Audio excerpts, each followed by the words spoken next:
Hello friends, स्वागत है आप सभी लोगों का हमारे चैनल को स्टडी में मैथमल बेस्ड। इस वीडियो के माध्यम से दोस्तों आप यहाँ पर कराऊंगा साइंस के महत्वपूर्ण क्वेश्चनों को जो बार बार पूछे गए हैं और जिनकी बहुत बहुत पूछे जाने की संभावनाएं हैं। तो यहाँ पर शुरू करेंगे क्वेश्चन को, आराम से आप देखेंगे और यहाँ पर देखिए एक कॉपी और पेन आप निकाल लेंगे ताकि आपको जो क्वेश्चन मिलेंगे आराम से आप उनको नोट करते रहेंगे।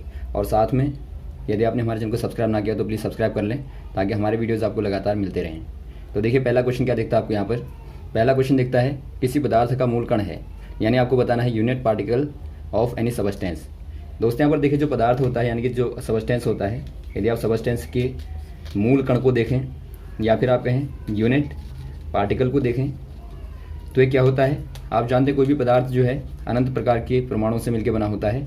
यानी यदि आप यूनिट की बात करें पदार्थ की तो क्या हो जाएगा, एटॉम हो जाएगा। एटॉम यानी कि परमाणु होता है और आप परमाणु को जानते हैं, परमाणु का एक नाभिक होता है जहाँ पर प्रोटॉन और न्यूट्रॉन होते हैं और बाहर से इलेक्ट्रॉन क्या करते हैं, चक्कर लगाते हैं। तो यहाँ पर आपका हो जाएगा ऑप्शन नंबर बी वाला परमाणु यानी कि एटॉम, और बीच वाला नाभिक हो जाएगा न्यूक्लियाई, और जो बीच में प्रोटॉन है, न्यूट्रॉन है और यहाँ पर जो इलेक्ट्रॉन है ये आपके छोटे छोटे उनके अंदर के पार्टिकल होते हैं। यानी कि आप यहाँ पर कह देंगे आपका सेकंड वाला हो जाएगा। और यदि आप बात करें मॉलिक्यूल की यानी कि अणु की बात करें तो दो या दो से अधिक परमाणु से मिलकर क्या बनता है, अणु बनता है। यहाँ पर आप एग्जाम्पल के तौर पर कह सकते हैं O2 को या CO2 को, ये सारे क्या हो जाएंगे दोस्तों, ये अणु हो जाएंगे यानी कि मॉलिक्यूल हो जाएंगे। अगला क्वेश्चन यहाँ पर देखिए, रेत का पानी में मिश्रण कहलाता है, यानी आपको बताना है mixture of water and sand is called. दोस्तों यहाँ पर देखिए मिक्सचर जो होते हैं मेनली तीन टाइप के होते हैं, यानी तीन प्रकार के होते हैं। यदि आप देखें मिक्सचर को, मिक्सचर कहने का मतलब है जब आप दो रियल सबस्टेंसेस को मिलाते हैं, यानी कि आप दो वास्तविक चीज़ों को मिलाएंगे, पदार्थों को मिलाएंगे तो वहाँ पर एक प्रकार का मिक्सचर बनता है। फॉर एग्जाम्पल यदि आप मिलाएं, आपने यहाँ पर पहला बी कर लिया, यहाँ पर आप शुगर को यानी कि चीनी को और वाटर को यानी कि पानी को मिलाएं तो यहाँ पर क्या बनेगा, वाटर शुगर का एक प्रकार का सॉल्यूशन बनेगा। तो पहला वाला जो आपका मिक्सचर होता है शुगर और जो वाटर का होता है यानी कि पानी और चीनी का जो विलयन होता है, मिक्सचर होता है, मिश्रण होता है, उसको आप विलयन कहते हैं। विलयन यानी कि सॉल्यूशन कहेंगे। और सेकंड वाला यदि आप मिला दें यहाँ पे रेत को और पानी को यानी वाटर एंड सैंड को यदि आप मिला दें तो ये क्या बनता है दोस्तों, ये आपका होता है निलंबन। निलंबन बोले तो ये आपका सस्पेंशन कहलाता है। और थर्ड वाला आपका होता है यदि आपने यहाँ पर लिया, माना यहाँ पर आपने लिया दूध को या फिर आप ऐसा कोई सबस्टेंस लें जहाँ पे छोटे छोटे पार्टिकल जो हैं दूसरे वाले में मिले रहते हैं, यानी दोनों का साइज़ अलग अलग होता है। फॉर एग्जांपल आप लें, यदि आप धूल को ले लें, धूल के कणों को ले लें और साथ में आप एयर को ले लें, यानी एयर यानी कि वायु और धूल के कण, डस्ट के पार्टिकल जो होते हैं उनका मिश्रण बना दें तो ये दोस्तों एक प्रकार का क्या बनाता है, कोलाइडल मिक्सचर बनाता है, यानी कि कोलाइडल मिश्रण बनाता है। तो ये आपके तीन मेनली आपके मिक्सचर होते हैं। पहला आपका हो गया सॉल्यूशन, दूसरा होता है सस्पेंशन और थर्ड वाला होता है कोलाइडल मिक्सचर। तो यहाँ पर जो पूछा गया है आपको रेत और पानी का पूछा गया है, तो आप कह देंगे रेत और जो पानी का मिक्सचर होता है वो एक प्रकार से क्या होता है, निलंबन होता है। और यहाँ पर देखिए आपको सस्पेंशन नहीं दिया है यानी निलंबन यहाँ पर नहीं दिया आपको, तो यहाँ पर आप ऑप्शन नंबर डी वाले में टिक कर देंगे, नॉन ऑफ दीज, यानी इनमें से कोई नहीं। अगला क्वेश्चन देखिए, चीनी पानी के विलयन में विलेय कौन है, यानी आपको बताना है who is solute in sugar water solution. दोस्तों यहाँ पर देखिए यदि आप चीनी और पानी का विलयन लें, चीनी पानी यानी कि शुगर और वाटर का यदि आप सॉल्यूशन लें, मिक्सचर लें, तो यहाँ पर आप देखते हैं क्या बनेगा दोस्तों, यह एक प्रकार का होमोजीनियस मिक्सचर बनता है, यानी आप कहते हैं समांग मिश्रण बनता है। समांग कहने का मतलब होता है जब दोनों पार्टिकल घुल जाएंगे आपस में तो वहाँ पर दोनों को आप सेपरेट नहीं कर पाते हो। यानी यदि आप पानी में चीनी को घोल दें तो बाद में आप चीनी को सेपरेट नहीं कर पाएंगे, और साथ में यदि आप सॉल्ट को घोलें तो भी आप दोस्तों सेपरेट नहीं कर पाएंगे। तो इस प्रकार का जो आपका सॉल्यूशन होता है, मिक्सचर होता है, उसको आप समांगी मिश्रण कहते हैं या फिर आप होमोजीनियस मिक्सचर कहते हैं। तो यहाँ पर देखिए चीनी और पानी का जो मिक्सचर है एक प्रकार का होमोजीनियस मिक्सचर है और इसको आप कहते हैं सॉल्यूशन यानी कि विलयन कहते हैं। तो यहाँ पर देखिए दोस्तों विलयन में हमेशा दो चीज़ें होती हैं, एक आपका लेस क्वांटिटी वाला होगा, एक आपका लार्ज क्वांटिटी वाला होगा। जो लेस क्वांटिटी वाला होता है, लेस क्वांटिटी होता है यानी कि कम मात्रा वाला होता है, उसको आप बोलते हैं सॉल्यूट। सॉल्यूट कहने का मतलब है जो विलेय होता है, विलेय मतलब जो घुलने वाला होता है, यानी जो घुलने वाला होगा वो आपका सॉल्यूट होता है। और जो घोलने वाला होता है यानी जो एक प्रकार से आप कहेंगे जो लार्ज क्वांटिटी वाला होता है, लार्ज इन क्वांटिटी, वो क्या होगा दोस्तों, ज़्यादा मात्रा वाला, वो आपका विलायक होता है यानी कि सोलवेंट होता है। यानी सोलवेंट क्या करता है, सॉल्यूट को घोलने का काम करता है, यानी जो आपका विलेय होगा उसको घोलने का जो काम करेगा विलायक करेगा। तो यदि आप शुगर और चीनी के यहाँ पर पानी को लें तो दोनों में क्या होगा दोस्तों, घुलने वाला जो होगा चीनी होगा क्योंकि चीनी की लेस अमाउंट होगा, लेस क्वांटिटी होगी, और जो घोलने वाला होगा पानी होगा यानी कि वाटर होगा। तो यहाँ पर आपको पूछा गया है कि कौन सा वाला सॉल्यूट होगा, तो आप कह देंगे सॉल्यूट जो होगा दोस्तों चीनी हो जाएगा, यानी ऑप्शन नंबर आपका बी वाला हो जाएगा शुगर। अगला क्वेश्चन देखिए, 373 डिग्री केल्विन का मान सेल्सियस में क्या है, यानी आपको बताना है value of 373 degree kelvin in Celsius scale. यानी दोस्तों यहाँ पर देखिए आपको 373 यानी 373 डिग्री केल्विन टेम्परेचर की वैल्यू दी है और इसको आपको कन्वर्ट करना है सेल्सियस में, यानी आपको सेल्सियस स्केल में कन्वर्ट करना है। तो आप कैसे करेंगे, पहला तरीका होता है दोस्तों, यदि आप सिंपल क्या करें 373 में से 273 को घटा दें तो यहाँ पर आपको 100 मिलेगा डिग्री सेंटीग्रेड में, यही आपका मान हो जाएगा। दूसरा तरीका होता है कन्वर्जन करने का, आपको एक फॉर्मूला बताया था C-0/100 इक्वल टू K-273 ये आपका होता है 100, यानी नीचे आपका खानों की संख्या होती है और ये आपका इनिशियल पॉइंट यानी कि जो आपका नीचे वाला बिंदु होता है, शुरुआत वाला बिंदु होता है, वो आपका होता है।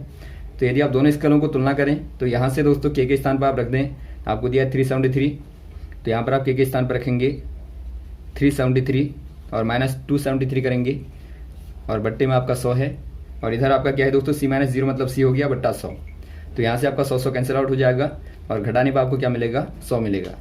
तो आंसर आपका हो जाएगा 100 degree centigrade, option number A वाला। तो दोनों ही तरीके हैं, आपको जो भी सही लगे उससे आप आराम से निकाल लेंगे। अगला क्वेश्चन यहाँ पर देखिए, सौर परिवार में ग्रहों की संख्या क्या है, आपको बताना है number of planets in solar system. दोस्तों यहाँ पर देखिए सोलर सिस्टम आपको मालूम होगा, सौर परिवार कहने का मतलब है जो सूर्य का परिवार होता है, यानी कि आप जानते हैं कि सूर्य के चारों ओर क्या होते हैं, जो प्लैनेट होते हैं, जो ग्रह होते हैं चक्कर लगाते हैं। तो आपको यहाँ पर नंबर्स ऑफ प्लैनेट बताना है। पहले आपको मालूम होगा दोस्तों, पहले शुरुआत में प्लैनेट थे 9 थे, लेकिन बाद में 2006 से आप जानते हैं 2006 तक दोस्तों यहाँ पर 9 प्लैनेट थे, यानी कि 9 ग्रह थे, और बाद में जो यम है, यम को निकाल दिया गया, यानी कि प्लूटो को निकाल दिया गया, तो जो बचे हैं वो आपके 8 रह गए हैं। यानी आप कह देंगे जो वर्तमान में है, जो आपके मॉडर्न में है, वो आपके दोस्तों 8 ही आते हैं ग्रहों की श्रेणी में। तो यहाँ पर इनमें से नाम यदि आप देखना चाहें तो नाम क्या होते हैं, पहले वाला का नाम होता है बुध, बाद में आपका शुक्र, बाद में आपका पृथ्वी, बाद में मंगल, और फिर बाद में बृहस्पति, फिर शनि, फिर अरुण, फिर वरुण। बाद वालों को दोस्तों आप यूरेनस और नेपच्यून बोलते हैं। तो आपको दोनों को अंग्रेजी नाम भी याद रखने हैं, दोनों के ये खास तौर पे अंग्रेजी के नाम में आते हैं।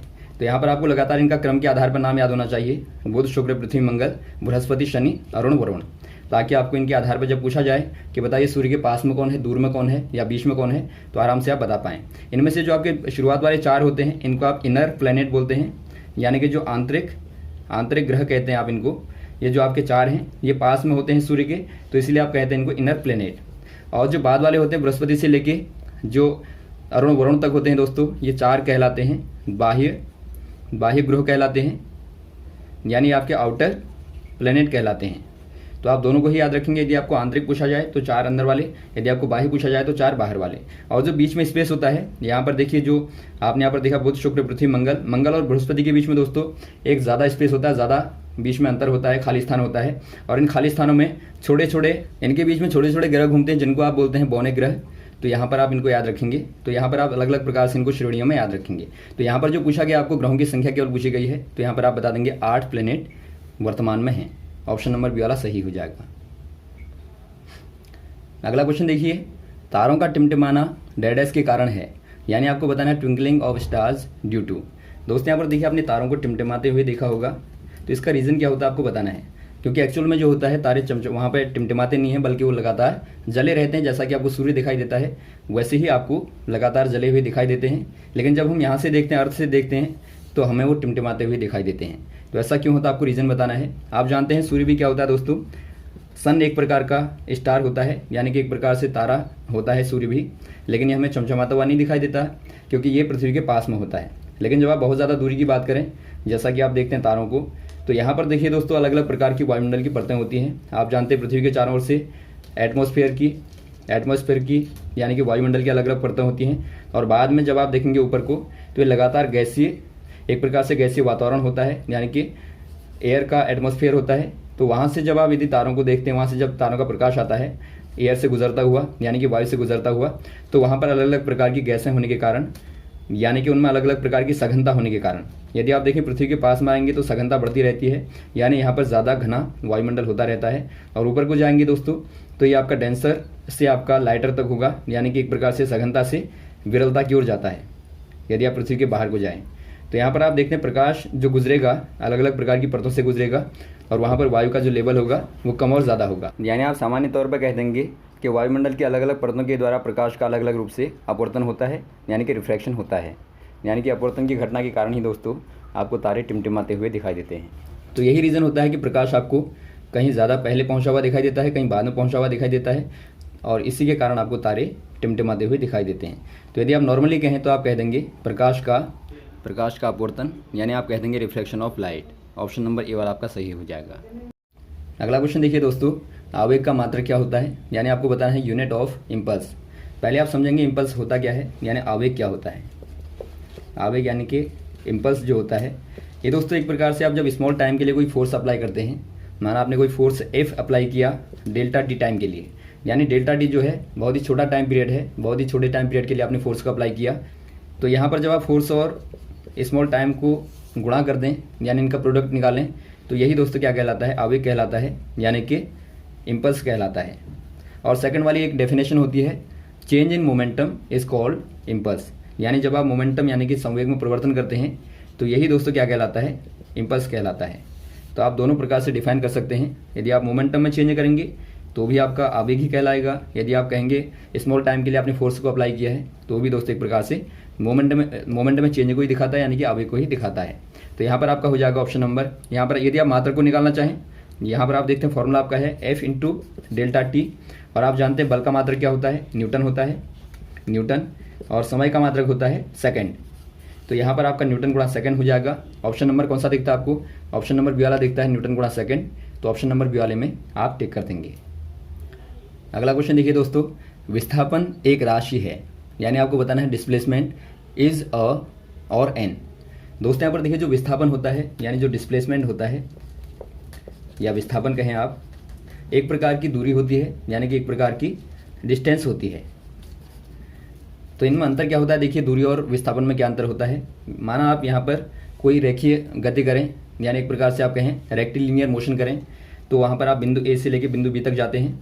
तो यहाँ से दोस्तों यदि आप विस्थापन को देखेंगे तो विस्थापन जो होगा ए और बी के बीच की दूरी को आप विस्थापन कहेंगे, यानी कि destination between a and b is called displacement.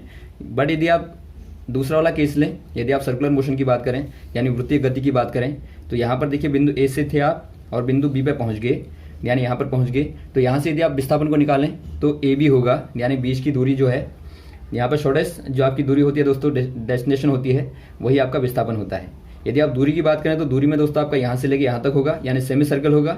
लेकिन यदि आप बात करें विस्थापन की, यानी कि डिस्प्लेसमेंट की बात करें, तो ये आपका होगा डायमीटर, यानी व्यास होगा, जो वृत्त का व्यास है वो आपका यहाँ पर हो जाएगा विस्थापन। यदि आप त्रिज्या r ले लें तो विस्थापन क्या हो जाएगा दोस्तों, विस्थापन हो जाएगा 2r। और यदि आप दूरी की बात करें तो दूरी क्या होगी, यहाँ पे दूरी बराबर यहाँ पर आपकी हो जाएगी, आधे सर्किल की लंबाई क्या होती है दोस्तों, ये आपकी होती है पाई r, पूरे की होती है 2πr का आप आधा कर देंगे तो आपका πr बचेगा। तो दूरी πr हो जाएगी, लेकिन दोस्तों आपका जो विस्थापन होगा, यानी जो डिस्प्लेसमेंट होगा वो 2r होगा, यानी कि 2 गुणा त्रिज्या हो जाएगा। तो यहाँ पर आप क्लियर देखते हैं, जो दूरी का मान होता है दोस्तों हमेशा ही विस्थापन से यानी कि डिस्प्लेसमेंट से या तो ज़्यादा होगा या फिर उसके बराबर होगा।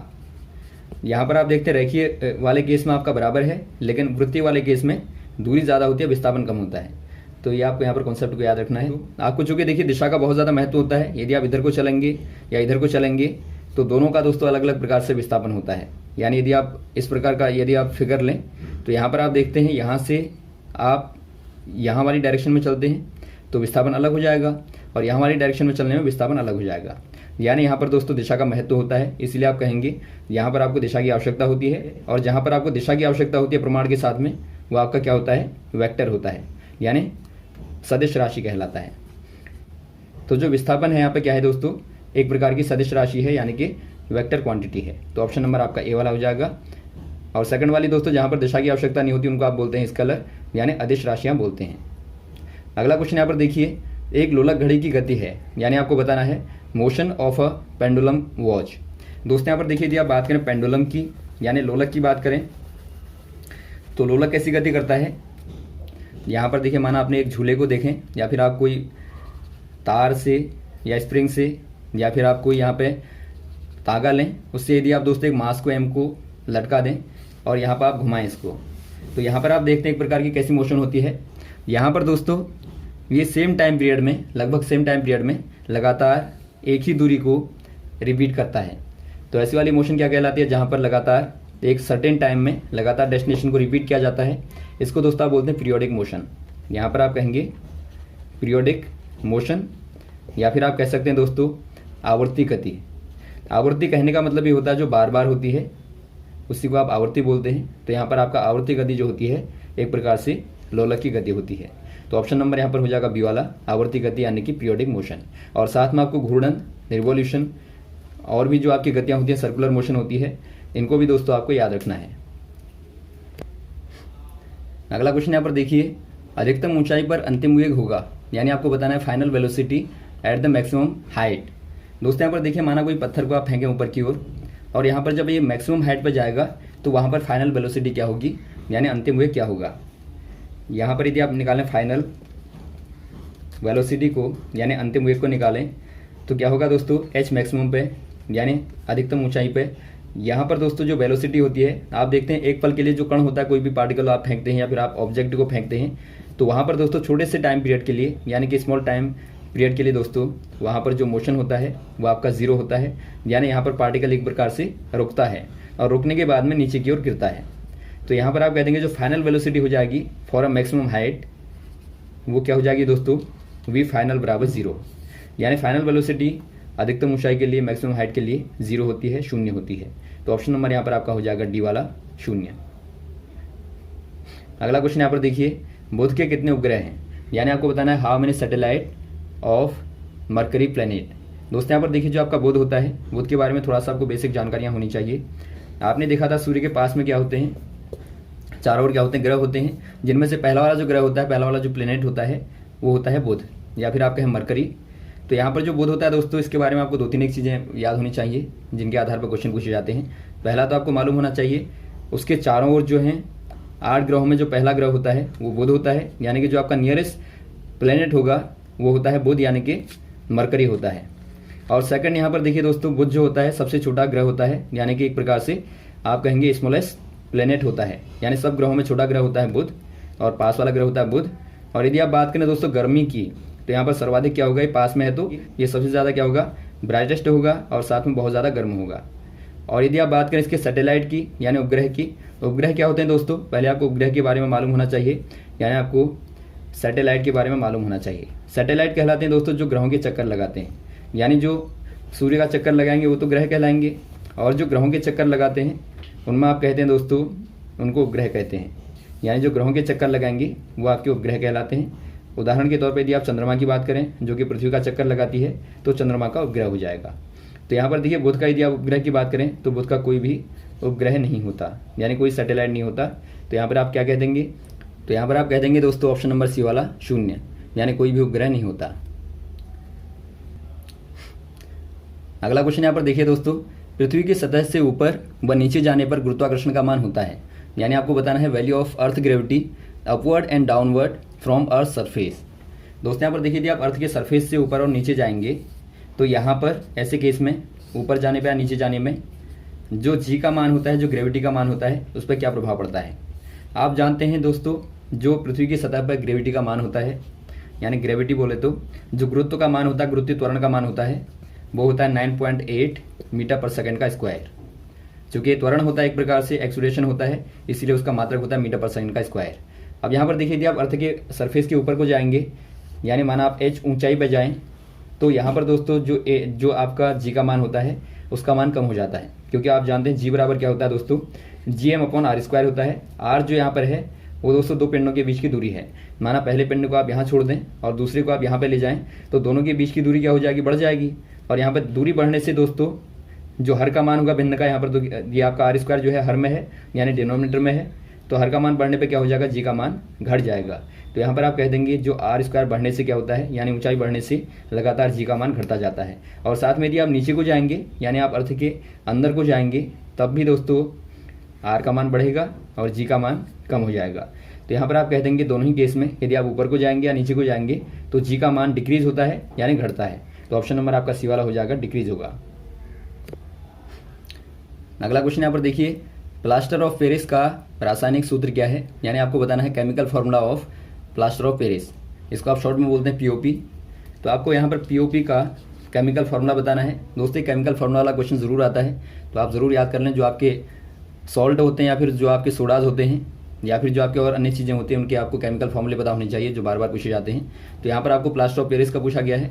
तो यहाँ पर देखिए आपका जो प्लास्टर ऑफ पेरिस होता है दोस्तों, वो आपका कैल्शियम सल्फेट और यहाँ पर आपका होता है हाइड्राइड, यानी जो वाटर मॉलिक्यूल होता है, हाफ वाटर मॉलिक्यूल होता है और साथ में आपका CaSO4 होता है, यानी कि कैल्शियम सल्फेट होता है। यदि यहाँ पर आप 1 और 1/2 H2O को मिला दें तो ये क्या देता है दोस्तों, ये CaSO4 देता है और 2H2O, जो कि आपका जिप्सम का फॉर्मूला कहलाता है। तो यहाँ पर दोनों ही आप याद रखेंगे। ऑप्शन नंबर सी वाला हो जाएगा CaSO4 हाफ H2O। यदि इसी को आप दूसरे वाले फॉर्म में लिखना चाहें दोस्तों, तो आप लिख सकते हैं यहाँ पे CaSO4 का होल ट्वाइस कर देंगे और यहाँ पर आपका H2O हो जाएगा। तो यदि आपको ऐसे लिखा रहता है तो ये भी आपका सही है। यदि आपको ऐसे दिया रहता है तो मैक्सिमम आपको ऐसे दिया रहता है, हाफ में दिया रहता है, तो आप यहाँ पर टिक करेंगे। तो ऑप्शन नंबर यहाँ पर आपका सही हो जाएगा, सी वाला। तो यहाँ तक दोस्तों आप क्वेश्चन को तैयार करेंगे। इसके बाद आपको लगातार नेक्स्ट वाले पास में लगातार वीडियोज़ को देते रहेंगे और साथ में क्वेश्चन को देते रहेंगे। यदि आपको कोई कन्फ्यूजन हो तो आप ज़रूर कमेंट बॉक्स में कमेंट करें, और यदि आपको वीडियो अच्छा लगा तो आप ज़रूर लाइक करें, शेयर करें, ताकि आपको इस प्रकार के वीडियोज़ लगातार मिलते रहें। Okay, thanks. जय हिंद, जय भारत।